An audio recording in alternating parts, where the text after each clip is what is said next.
बिस्मिल्लाहिर्रहमानिर्रहीम। Treaty Imran series मुसन्निफ़ Mazhar Kaleem MA। क्या आपको यकीन है कि सफ़ारत खाने में आपकी हिफाजत बखूबी हो सकेगी? सफदर ने सरगशाका से मुखातिब होकर कहा। वो दोनों इस कोठी से जहां इन्हें जंजीरों में जकड़ा गया था निकलकर कॉलोनी के बैरूनी इलाके की तरफ पैदल बढ़े चले जा रहे थे, क्योंकि यहाँ पर कोई टैक्सी नज़र ही ना आ रही थी। क्यों? आपने ये सवाल क्यों पूछा? बहरहाल वो हमारे मुल्क का सफारत खाना है और सदर साहब ने सफ़ीर साहब को बराह रास्त हिदायत दे दी है, तो इसके बाद इसका क्या जवाब बाकी रह जाता है? सरगशाका ने कहा। एक्रीमिया की कामयाबी की एक बड़ी वजह यह भी है कि इसके एजेंटों का जाल हर तरफ फैला हुआ है और लाजमन सफारत खाने में भी इनके एजेंट मौजूद होंगे, और इस वक्त आपकी शख्सियत जो हैसियत इख्तियार कर चुकी है इसे आप भी बखूबी वाकिफ़ हैं। सफदर ने जवाब दिया। मैं समझता हूँ, लेकिन आप बेफिक्र रहें, सब ठीक हो जाएगा। वैसे आप लोगों ने जिस तरह मुझे एक्रीमियन एजेंटों के नरगे से निकाला है और फिर यहाँ तक पहुँचाने में जिस तरह मेहनत की है, मैं इसके लिए आप सबका इंतहाई मशकूर हूँ और हमेशा मशकूर रहूँगा। सरगशाका ने जवाब देते हुए कहा। यह हमारा फ़र्ज़ था, हमने आप पर कोई ज़ाती एहसान नहीं किया। क्या यहाँ के सफ़ीर आपको जानते हैं? मेरा मतलब है कि ज़ाती हैसियत से। सफदर ने मुस्कुराते हुए कहा। नहीं, मेरा ताल्लुक सफारत खानों से बराह रास्त नहीं है, अलबत्ता बतौर चीफ सेक्रेटरी ज़रूरत पड़ने पर फ़ोन पर रब्ता हो जाता है। सरगशाका ने कहा।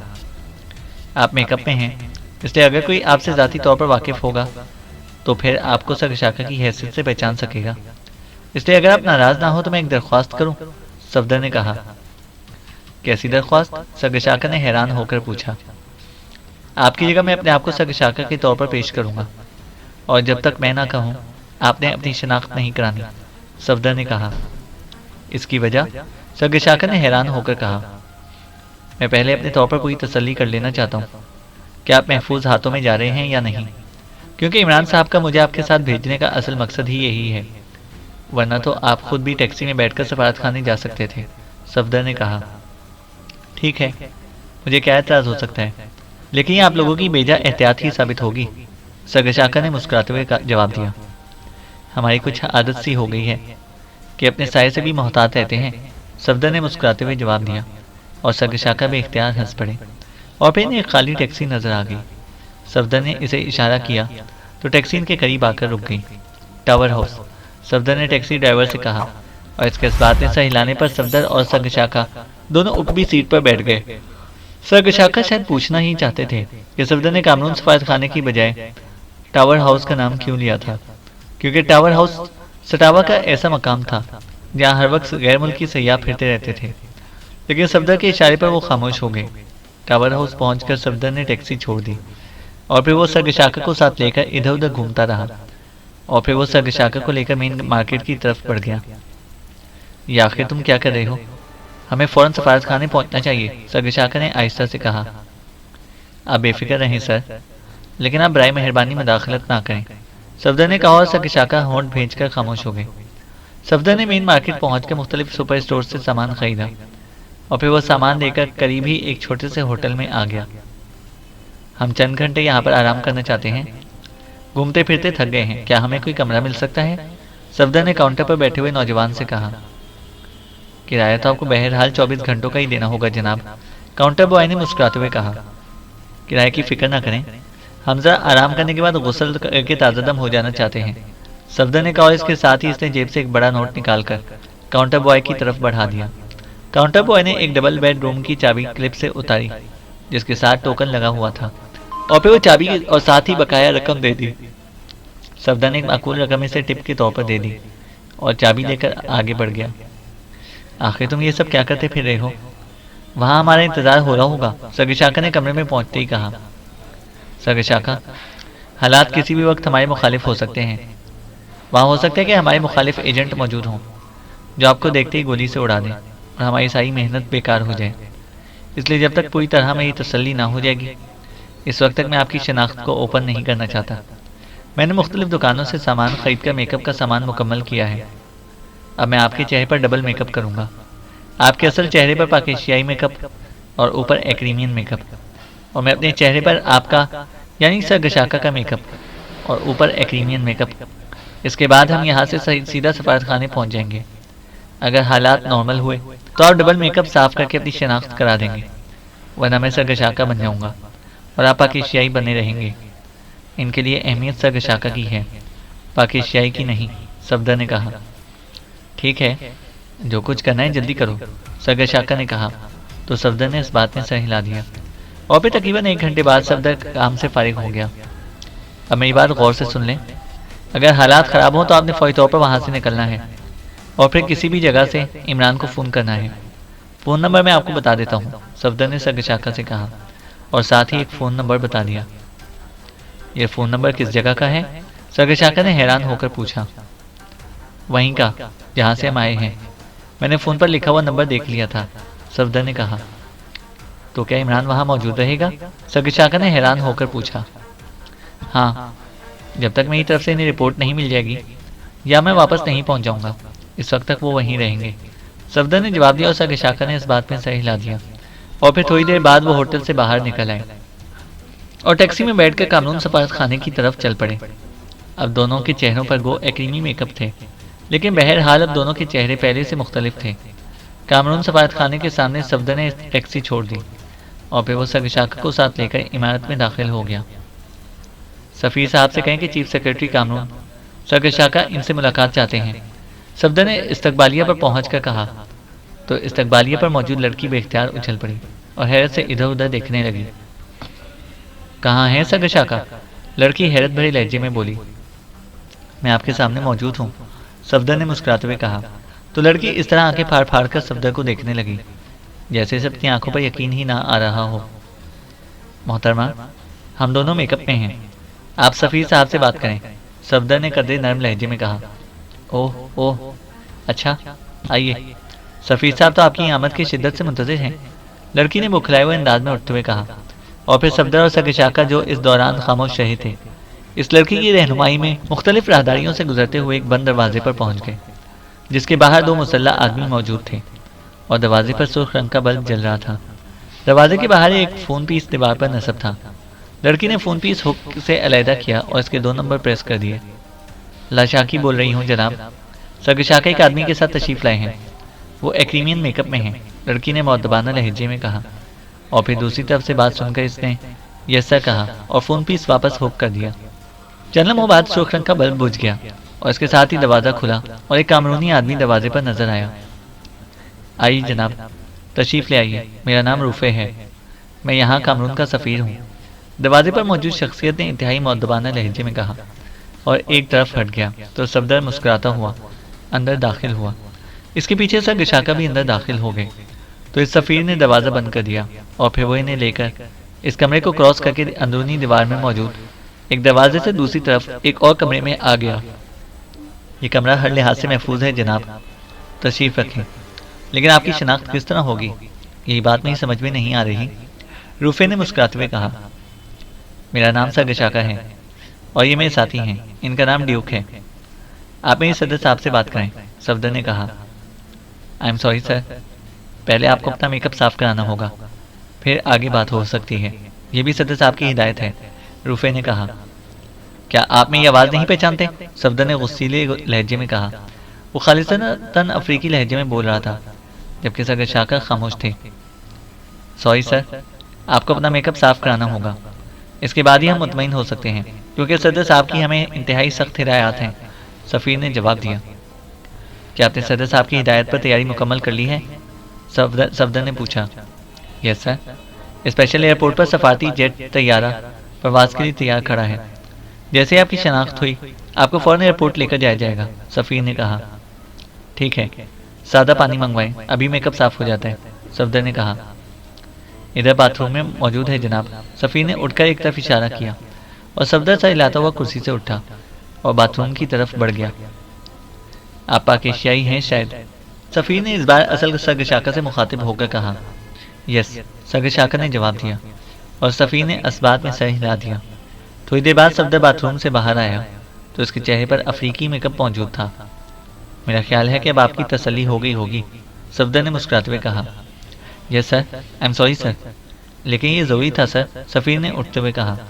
कोई बात नहीं, बहरहाल अब आप एक बात सदर से करें, सफदर ने कहा। सॉरी सर, हमने सदर साहब की हिदायत पर अमल करना है। आपको एयरपोर्ट लेकर जाना है और आपके साथी यहाँ रहेंगे। जब आपका तैयारा प्रवास कर जाएगा तो फिर वापस आकर आपके साथी को जहाँ चाहेंगे पहुँचा दिया जाएगा। आइए, सफ़ीर ने उठते हुए कहा। मैं अपने साथी को मज़ीद हिदायत देना चाहता हूँ, आप प्लीज़ चंद मिनट हमें दे दें, सफदर ने बड़े बाएतमाद लहजे में कहा। यस सर, सफ़ीर ने कहा और तेज़ तेज़ कदम उठाता बैरूनी दरवाजे की तरफ बढ़ गया। सफदर ने सामने मेज़ पर रखा हुआ पैड और कलमदान में मौजूद कलम उठाया और फिर कागज़ पर कुछ लिखना शुरू कर दिया। सरगशाकर साथ साथ पढ़ते जा रहे थे। मामलात गड़बड़ हैं, सफ़ीर साहब का रवैया नॉर्मल नहीं है, इसलिए मैं इनके साथ जा रहा हूँ। आप मेरे जाते ही यहाँ से निकलने की करें और इमरान साहब से रब्ता कर लें, इनसे मैं खुद निपट लूँगा। सफदर ने लिखा तो सरगशाकर ने इस बात में सही ला दिया। सफदर ने कागज़ मरोड़ा और फिर इसकी गोली बना के इसे मुँह में डाल लिया और फिर निकल गया, क्योंकि इसके सिवा और कोई सूरत भी ना थी। कलम इसने वापस कलमदान में रख दिया था। मिस्टर ड्यूक, आप मुतमईन होकर यहाँ पर रहें, अब हम पूरी तरह महफूज हाथों में हैं, सफदर ने ऊंची आवाज़ में कहा। ठीक है, जैसे आपका हुक्म सर, सरगशाकर ने जवाब दिया और फिर इससे पहले कि इनके दरमियान मजीद कोई बात होती, दरवाज़ा खुला और सफ़ीर साहब अंदर दाखिल हुए। आइए जनाब, देर हो रही है, तैयार खड़ा है और आपने जल्द से जल्द कानून पहुँचना है, सफ़ीर ने अंदर आकर मौदबाना लहजे में सफदर से मुखातिब होकर कहा। ये मेरे साथी आखिर यहाँ क्यों रह जाएं? इन्हें वापस भिजवा दें, सफदर ने उठते हुए कहा। जैसे आपका हुक्म जनाब। आइए जनाब, आप भी तशरीफ़ ले आइए, सफ़ीर ने सरगशाकर से कहा और वो भी उठ खड़े हुए। उन्होंने सफदर की आंख तरफ कनखियों से इस अंदाज में देखा जैसे कह रहे हों कि ऐसी सूरत में असल हालात सामने लाए जाएं या नहीं, लेकिन सफदर ने आंख के इशारे से इन्हें मना कर दिया और फिर वो एक कमरे में पहुंच गए। जैसे वो कमरे में दाखिल हुए, अचानक 4 मशीन गन इनकी तरफ उड़ गईं। ये क्या है? सफदर ने सरगशाकर के लहजे में इंतहाई गुस्सीले लहजे में कहा। सॉरी सर, दरअसल आप मेकअप में हैं और जब तक हम पूरी तरह तसल्ली ना कर लें आपको कामरून नहीं भिजवाया जा सकता। आप यहाँ तशरीफ़ रखें, आपका मेकअप चेक होगा, सफ़ीर ने कहा। मेकअप तो मैंने साफ़ कर दिया है, अब आप कौन सा मेकअप साफ़ करना चाहते हैं? सफदर ने गुस्सीले लहजे में कहा। मेकअप वॉशर से जनाब, अब तो डबल मेकअप का रिवाज आम हो गया है, सफ़ीर ने कदरे मुस्कुराते हुए जवाब दिया। ठीक है, हालात ही ऐसे हैं, आप चेकिंग कर लें, सफदर ने मुंह बनाते हुए कहा और एक तरफ मौजूद कुर्सी पर बैठ गया। आप भी बैठें जनाब, आपका भी मेकअप चेक होगा, सफ़ीर ने सरगशाकर से कहा। इसकी क्या ज़रूरत है? सफदर ने एक बार फिर गुस्सीले लहजे में कहा। आई एम सॉरी, जैसे आपने पहले कहा है कि वाकई हालात ही ऐसे हैं कि हमें हर बात की चेकिंग करनी पड़ रही है, सफ़ीर ने लहजा इस तरह मुदबाना रखते हुए कहा। ठीक है मिस्टर ड्यूक, बैठ जाएं और ये जो चाहते हैं इन्हें कर लेने दें, सफदर ने सरगशाकर से कहा और सरगशाकर एक तवील सांस लेते हुए सफदर के साथ वाली कुर्सी पर बैठ गए। मेकअप वॉशर ले आओ, सफ़ीर ने अपने करीब खड़े हुए आदमी से कहा। तो आदमी से हिलाता हुआ कमरे से बाहर निकल गया, जबकि मुसल्लह अफराद इसी तरह मशीन गनें उठाए बड़े चौकन्ना अंदाज में खड़े थे। थोड़ी देर बाद सफदर और सरगशाकर दोनों के चेहरों पर कंटोक चढ़ा दिए गए, लेकिन सफदर मुतमईन था कि उसने जो मेकअप बतौर सरगशाकर का किया था वो मेकअप वॉशर से किसी सूरत भी साफ नहीं हो सकता था। उसके लिए ख़ास दवा की ज़रूरत थी। इस दवा के बगैर ही मेकअप किसी सूरत साफ नहीं हो सकता था, जबकि ऊपर वाला मेकअप सिर्फ सादा पानी से पहले ही साफ कर चुका था। अलबत्ता वो मेकअप वॉशर से वॉश हो सकता था, इसलिए सफदर को मालूम था कि सरगशाकर का एक्रीमी मेकअप साफ हो जाएगा और नीचे मौजूद एशियाई मेकअप निकल आएगा, जबकि इसका चेहरा वैसे ही रहेगा। वैसे अब तक सफ़ीर साहब का जो रवैया सामने आया था इसने सफदर को वाकई मशकूक कर दिया था, लेकिन अब वो सोचा था कि सरगशाकर को वो किस तरह यहाँ छोड़े। ऐसा ना हो कि यहाँ का कोई आदमी सरगशाकर को यहाँ से निकालने की कोशिश करता और सफ़ीर और यहाँ का अमला अगर एक्रीमी एजेंट हैं तो वो फौरी तौर पर सरगशाकर को हलाक भी कर सकते हैं। इसलिए वो सोचा था कि इस सफ़ीर को किसी के तरह काबू में कर लिया जाए, इसके बाद असल सूरत हाल सामने आ जाएगी और फिर असल सूरत हाल देखकर ही मज़ीद कार्रवाई की जा सकती है। इसलिए इसे ज़हनी तौर पर फैसला कर लिया था कि मेकअप वॉशर के इसके चेहरे से अलहदा होते ही वो सफ़ीर को काबू में करने की कोशिश करेगा। वो आंखें बंद किए सब कुछ सोच रहा था, क्योंकि इसके चेहरे के गिर्द तो गर्म भाप फैली हुई थी। लेकिन फिर अचानक इसे महसूस हुआ कि जैसे भाप इसकी नाक में घुसती चली जा रही हो। इसने अपने सर को झटका देने की कोशिश की, लेकिन इसे महसूस हुआ कि जैसे इसका सर तेजी से भारी होता चला जा रहा हो, और फिर इसके एहसासात जैसे किसी गर्म दलदल में डूबते चले गए और इन पर स्याह चादर सी चढ़ गई। फिर जिस तरह अंधेरे में रोशनी की लहरें चमकती हैं, इस तरह इसके जहन पर छाए हुए अंधेरे में ये रोशनी की लहरें सी नमूदार होने लगी और फिर इसकी आंखें खुल गईं। पूरी तरह होश में आते ही वो बेइख्तियार उठकर बैठ गया। फिर वो ये देखकर हैरान रह गया कि वो इंतहाई कीमती फर्नीचर से मुज़य्यन एक कमरे के सोफे पर मौजूद था। ये मैं कहाँ आ गया हूँ? सफदर ने हैरत भरे लहजे में बड़बड़ाते हुए कहा। और फिर इससे पहले कि वो इस बारे में कुछ सोचता, कमरे का दरवाज़ा खुला और एक एक्रीमी अंदर दाखिल हुआ। वो शख्सियत के लिहाज से खासा मुअज़्ज़ज़ आदमी दिखाई दे रहा था। इसके पीछे 2 एक्रीमियन लड़कियां भी थीं। हेलो सरगशाका, मेरा नाम रमज़े है और मैं स्टावा में एक्रीमियन सफारत खाने में सफ़ीर हूँ। मुझे बेहद अफसोस है कि आप जैसी शख्सियत को बेहोश करके यहाँ पर लाना पड़ा। मुझे उम्मीद है कि आप इस मजबूरी को नज़रअंदाज कर देंगे। बहरहाल अब आपको यहाँ कोई तकलीफ ना होगी, आने वाले ने मुस्कुराते हुए कहा और सामने सोफे पर बैठ गया। सरगशाका को एक्रीमिया की सबसे कीमती शराब पेश की जाए। सफ़ीर एमजे ने एक लड़की से मुखातिब होकर कहा। यस सर, लड़की ने इंतहाई मुअद्दबाना लहजे में कहा और वापस मुड़ने लगी। सॉरी, मुझे डॉक्टर ने मना कर रखा है। मैंने तवील अरसे से शराब नहीं पी। आप मुझे बताएं कि मैं यहाँ कैसे पहुँच गया? मैं तो कामरून सफारत खाने में था और मैं तो खुसूसी तैयारे से कामरून जाना था, सफदर ने कहा। कॉफ़ी ले आओ, सफ़ीर ने लड़की से कहा और लड़की सर हिलाती हुई वापस चली गई तो सफ़ीर रमज़े सरगशाका से मुखातिब हो गया। सरगशाका, आपको हालात बताने की तो ज़रूरत नहीं है, सब कुछ आपको मालूम है। बहरहाल ये बात तय है कि क्रीमिया किसी सूरत भी ट्रीटी जैसी कमेटी को मुस्लिम ब्लॉक के हाथ में नहीं दे सकता। हमने आपके कबीले में भी ज़रूरी इंतजाम कर लिए थे। इस सूरत में आप जिंदा रहें या मार दिए जाएं, दोनों सूरतों में बाजी क्रीमिया के हाथ में ही रहेगी। लेकिन बहरहाल आपका जिंदा या मुर्दा दोनों हालतों में क्रीमिया के पास मौजूद होना ज़रूरी था। बहरहाल मज़ीद तफसीलात बताने की ज़रूरत नहीं है। आपको सब इल्म है कि आपने यहाँ स्टावा पहुँचने के बाद कामरून के सदर से फ़ोन पर बात की और फिर यह तय पाया कि आप स्टावा में कामरूनी सफारत खाने पहुँच जाएँ और सफ़ीर आपको सफारत खाने के खसूसी तैयारे पर खामोशी से कामरून पहुँचा देगा, जबकि पाकिस्तानी एजेंट हमारे सीक्रेट एजेंटों के खिलाफ लड़ते रहें ताकि क्रीमिया को ये बात मालूम ना हो सके। लेकिन क्रीमिया का जाल हर जगह फैला हुआ है। स्टावा में कामरूनी सफारत खाने में भी क्रीमियन एजेंट मौजूद हैं। सदर कामरून ने जब सफ़ीर साहब को हिदायत दी तो इन्हें भी मालूम हो गया, चुनांचे उन्होंने बराह रास्त चीफ सेक्रेटरी क्रीमिया से बात की, जिस पर फौरी तौर पर एक्शन लिया गया और कामरून सफारत खाने का वो सारा अमला जो क्रीमी एजेंट ना था वहाँ से हटा दिया गया। हत्ता कि सफ़ीर साहब को भी, और सफ़ीर साहब की जगह पर आने वाले आदमी ने भी। इस तरह सब जगहें फुल हो गईं। ये सब लोग कामरूनी ही हैं, लेकिन हैं क्रीमियन एजेंट। और फिर आप एक पाकिस्तानी एजेंट के साथ वहाँ पर पहुँच गए। आपके मेकअप चेक किए गए और मेकअप की चेकिंग के दौरान ही आप और आपके पाकिस्तानी साथी को बेहोश कर दिया गया। इसके बाद इसी बेहोशी के आलम में आपको यहाँ पहुँचा दिया गया है और अब आप पर मुनहसर है कि आप जिंदा रहकर क्रीमिया के हक़ में ऐलान करना चाहते हैं या मरना चाहते हैं, ताकि आपकी लाश कामरून भिजवा दी जाए और फिर आपके कबीले का नायब सरदार जो क्रीमियन लॉबी का आदमी है इसे सरदार बनाकर इससे क्रीमिया के हक़ में ऐलान करा दिया जाए। सफ़ीर ने पूरी तफसील बताते हुए कहा। इसीलिए में वो लड़की बर्तन उठाए अंदर दाखिल हुई और फिर इसने कॉफ़ी का सामान लगाना शुरू कर दिया। क्या इस कॉफ़ी में जहर लाया गया है? सफदर ने कहा। ओह नहीं जनाब, आपकी ज़िंदगी हमारे लिए ज़्यादा कीमती है। वैसे भी अगर आपको हलाक करना मकसूद होता तो ये काम आपकी बेहोशी के दौरान भी हो सकता था, सफ़ीर ने कहा और सफदर ने इस बात में सर हिला दिया। मेरे पाकिस्तानी साथी का क्या हुआ? सफदर ने होंठ भींच कर पूछा। आपकी जगह इसे कामरून भिजवा दिया गया है सरगशाका के तौर पर, सफ़ीर ने कहा तो सफदर बेइख्तियार चौंक पड़ा। क्या मतलब? क्या कह रहे हैं आप? वो तो पाकिस्तानी था, सफदर ने कहा। सदर कामरून बार बार फ़ोन करके पूछ रहे थे, इसलिए हमने फैसला किया कि आपके पाकिस्तानी साथी को बेहोशी के आलम में खुसूसी तैयारे में डालकर कामरून भिजवा दिया जाए। तैयारे का अमला भी क्रीमियन एजेंट है।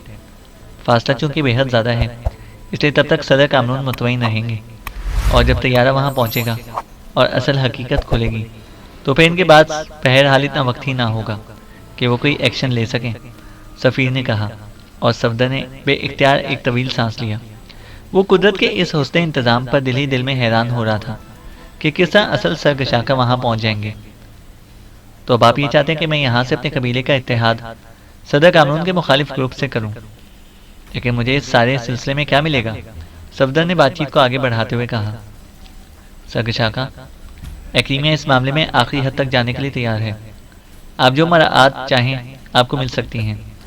इसके साथ साथ आपके कबीले के लिए भी हर किस्म की मराआत देने की तैयारी कर ली गई है। सिर्फ एक काम हम नहीं कर सकते कि आपको कानून का सदर नहीं बना सकते। वो दूसरे कबीले का ही होगा जो मुकम्मल तौर पर एक्रीमिया का वफादार है। इसके अलावा आप जो चाहेंगे वह आपको मिल सकता है, सफ़ीर ने कहा।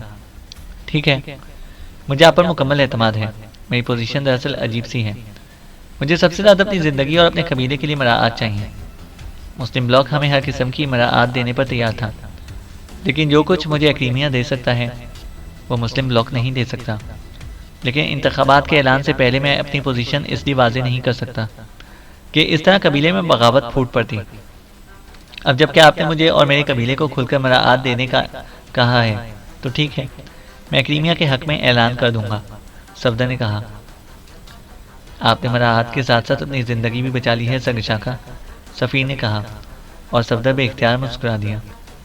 मुझे अपनी ज़िंदगी असल में सबसे ज़्यादा अजीज़ है। मैं ख्वाब मौत नहीं मरना चाहता। अगर मैं मर गया तो फिर मुझे ना ही मुस्लिम ब्लॉक कुछ दे सकता है और ना ही एक्रीमिया, सफदर ने जवाब दिया, और सफ़ीर ने इस बात में सर हिला दिया। ओके, अब आप आराम करें।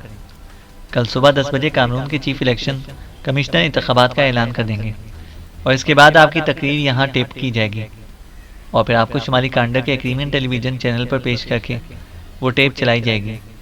इसके बाद आपको एक्रीमियन तैयारी में कानून पहुँचा दिया जाएगा। लेकिन ये हमारी मजबूरी है कि जब तक आपकी तकरीर नशर ना हो जाए आप इस कमरे से बाहर ना जा सकेंगे, सफ़ीर ने कहा। ठीक है, मैं खुद भी बाहर नहीं जाना चाहता। अब जबकि मैंने फैसला कर लिया है तो फिर मुझे बाहर जाने की ज़रूरत भी क्या है, सफदर ने जवाब दिया, और सफ़ीर ने इस बात में सर हिला दिया और लड़कियों को साथ आने का इशारा करके वो बैरूनी दरवाजे की तरफ बढ़ गया। एक लड़की ने कॉफ़ी का खाली सामान उठाकर ट्रे में रखकर ट्रे उठा ली थी, और फिर वो तीनों कमरे से बाहर चले गए और कमरे का दरवाज़ा बंद हो गया। सफदर इत्मीनान से बैठा हुआ बाथरूम की तरफ बढ़ गया। इसे मालूम था कि वो तैयारा जिसमें असल सरगशाका को पाकिस्तानी एजेंट के तौर पर लेकर जाया जा रहा है रात के पिछले पहर ही कानून पहुंचेगा, इसलिए वो सुबह तक किसी किस्म की कोई कार्रवाई ना करना चाहता था ताकि एक्रीमी मशकूक ना हो जाए। वरना अगर इन्हें ज़रा भी शक पड़ जाता कि तैयारी में पाकिस्तानी एजेंट की बजाय सरगशाका कानून पहुंच रहे हैं तो इस तैयारे को भी मिसाइलों से उड़ा देने से दरेग ना करते। अलबत्ता इसे इमरान की तरफ से फिक्र थी, लेकिन चूंकि इसे मालूम था कि असल मिशन इस अंदाज में मुकम्मल हो रहा है, इसलिए सुबह तक इसे हर किस्म की कार्रवाई मुलतवी कर दी। अलबत्ता इसे फैसला कर लिया था कि सुबह होते ही वो यहाँ से निकलने की कोशिश करेगा, और इसे यकीन था कि ये लोग इसे चूंकि सरगशाका समझ रहे हैं, जो कि जाहिर है ना ही सीक्रेट एजेंट हैं और ना ही फील्ड में काम करने वाले आदमी हैं, इसलिए वो मुतमईन होंगे। इसलिए वो मुतमईन था कि वो यहाँ से आसानी से निकल जाएगा।